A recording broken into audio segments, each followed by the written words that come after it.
xí côn chỉ muối nắng coi hả nhé nhưng bạn xí còn muối coi hả đói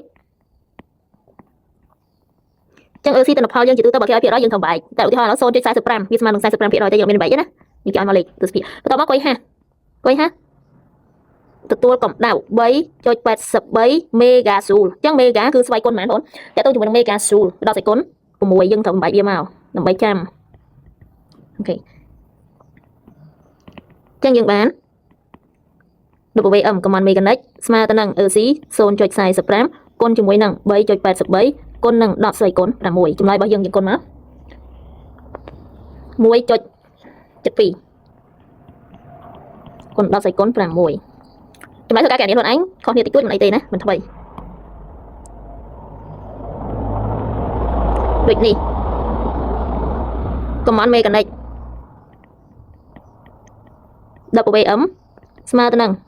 1.72 គុណនឹង10ស្វ័យគុណ5 6តោះមកនៅត្រង់ចំណុចខគេសួរថាតើកម្ដៅដែលបញ្ចេញទៅក្នុងបរិយាកាសមានតម្លៃស្មើនឹងប៉ុន្មាន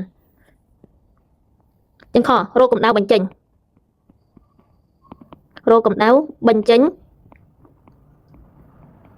ទៅក្នុងបរិយាកាស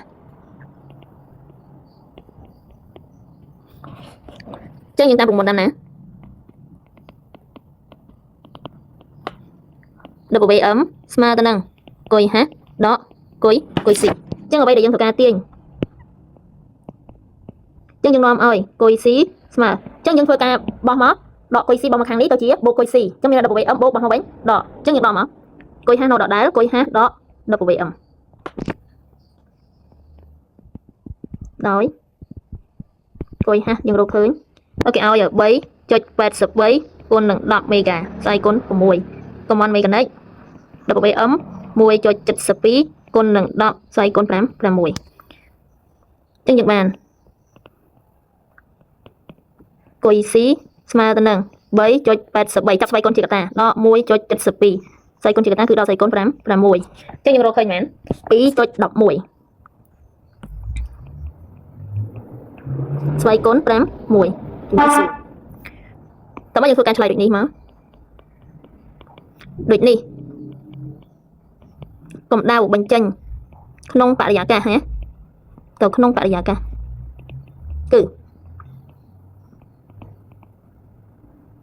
គុយ C ស្មើទៅនឹង 2.11 ស្វ័យគុណ10ស្វ័យគុណ5 6ស៊ូតើមកយើងមកសិក្សានៅត្រង់ចំណុចគោ